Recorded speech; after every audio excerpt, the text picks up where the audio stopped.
मुकेश के मरने के बाद पूजा की सारी जिम्मेदारी उसकी माँ काव्या पर आ गई थी और इसी वजह से काव्या ने गांव में मजदूरी करना शुरू कर दिया। वो कंस्ट्रक्शन में मजदूरी करती थी। उसे रोज के 100 रुपए दिहाड़ी मिलती थी।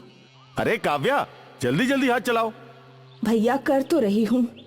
काव्या बहुत कमजोर थी, उसका शरीर दुर्बल था और इसी वजह से वो अक्सर बीमार रहती थी।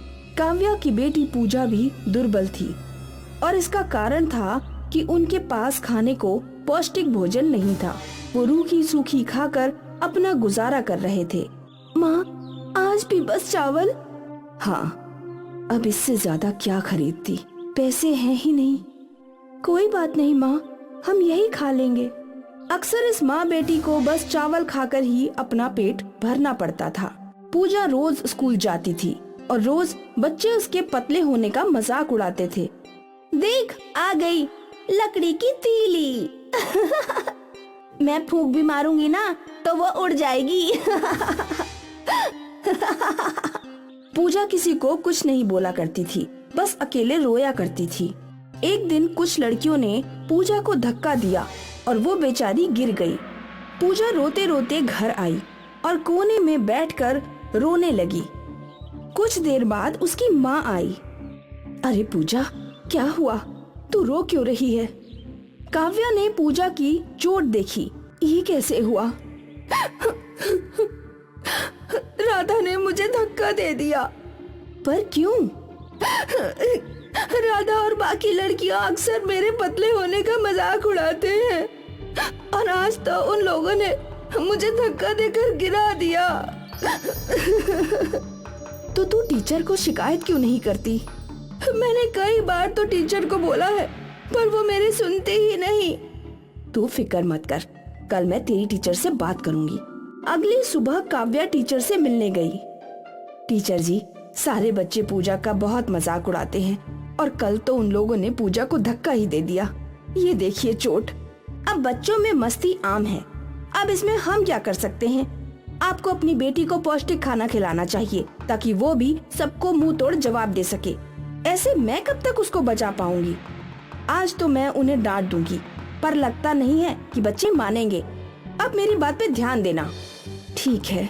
काव्या स्कूल से बाहर आ गई। वो परेशान थी कि वो क्या करे। यहाँ भर पेट खाने के लिए मेरे पास पैसे नहीं हैं।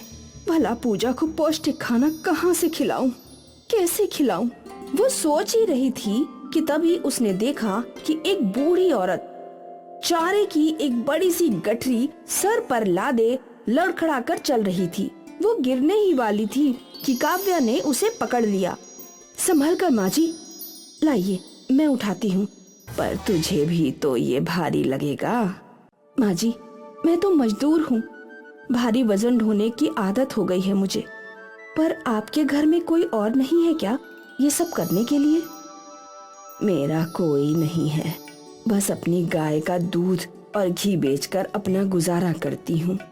मेरी भी सिर्फ एक बेटी है, उसके लिए मजदूरी करती हूँ, पर पता नहीं कब सब कुछ सही होगा।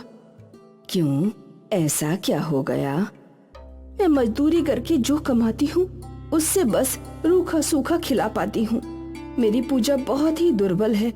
स्कूल में सारे बच्चे उसका मजाक उड़ाते हैं। आज स्कूल में शिकायत करने गई तो टीचर जी बोल रही थी कि बच्ची को तंदुरुस्त बनाओ। अब आप ही बोलिए, ये मैं कैसे करूं? बातें करते करते बूढ़ी औरत का घर आ गया। बस बेटा, यही मेरा घर है। अच्छा, 2 मिनट रुको। बूढ़ी औरत घर के अंदर गई और एक घी का डिब्बा ले आई। ये लो, शुद्ध देसी घी। अपनी पूजा को ये खिलाना और देखना वो तंदुरुस्त कैसे बनती है। पर माँ जी, मेरे पास पैसे नहीं हैं। कोई बात नहीं, तूने मेरी इतनी मदद की, ये मेरी तरफ से है, तेरी बेटी के लिए आशीर्वाद। धन्यवाद माँ जी। काव्या वो घी का डिब्बा अपने घर ले गई। उस दिन चावल में काव्या ने देसी घी मिलाया। माँ, आज तो खाना बहुत स्वादिष्ट है। हाँ, एक बूढ़ी दादी ने तेरे लिए देसी घी भेजा है, चावल में घी है। वाह, बहुत अच्छा है। उस दिन दोनों ने बड़े चाव से खाना खाया। अगली सुबह पूजा स्कूल गई और काव्या अपने काम पर। काव्या ने अपने सर पर ईंटें रख ली। आज ये ईंटों का वजन पता ही नहीं चल रहा। काव्या ने और ढेर सारी ईंटें सर पर रख ली। आसपास के सभी लोग काव्या को देख रहे थे। तुझे वजन नहीं लग रहा? बिल्कुल नहीं। काव्या ने और ढेर सारी ईंटें सर पर रखी। मानो काव्या के सर पर ईंटों का पहाड़ बन गया। वो बड़ी आसानी से ईंट एक जगह से दूसरी जगह छोड़ आई। ये देखकर कंस्ट्रक्शन साइट का मैनेजर वहाँ आया। अरे दीदी, आपको बाहर पता नहीं चल रहा? नहीं भैया, ये तो बहुत हल्का है। आप तो सुपर वुमेन हो। आपको देखकर लगता नहीं कि आपके पास इतनी शक्ति होगी। आज से आपकी पगार 5 गुनी बढ़ गई। धन्यवाद भैया, बहुत बहुत धन्यवाद। आज एक दिन में काव्या ने 500 रुपए कमाए थे। वहाँ स्कूल से बाहर जब बच्चों ने पूजा का मजाक बनाया और उसे धक्का दिया, तो इस बार पूजा ने उन्हें मुंह तोड़ जवाब दिया। पूजा के एक धक्के से सारे बच्चे ढेर हो गए।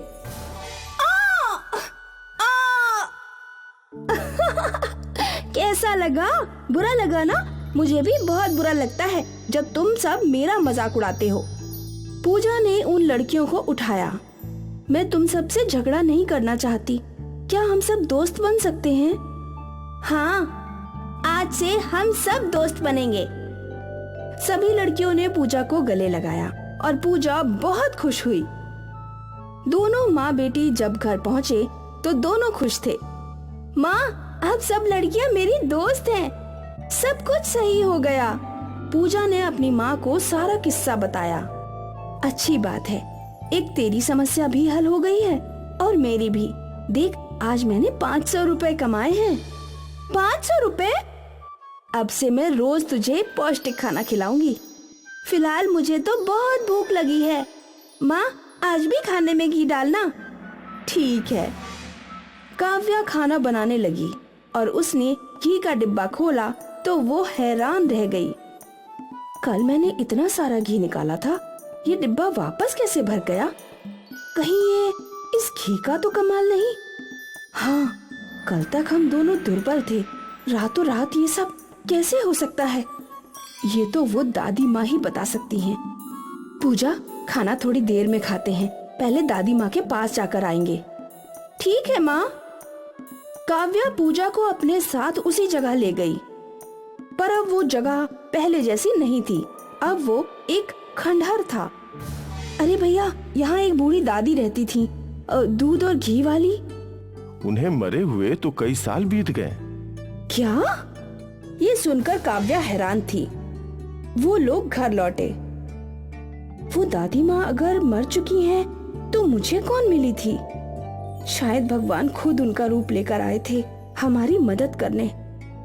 काव्या ने खाना बनाना शुरू किया और चावल में घी डाला। धन्यवाद दादी माँ, आपके जादुई घी ने मेरी जिंदगी बदल दी। माँ बेटी ने बड़े चाव से भोजन किया। जादुई घी की वजह से काव्या और पूजा की जिंदगी संवर गई। काव्या की आमदनी बढ़ गई और दोनों माँ बेटी दिन प्रतिदिन तंदुरुस्त होती जा रही थीं। उनकी सारी समस्या सुलझ गई।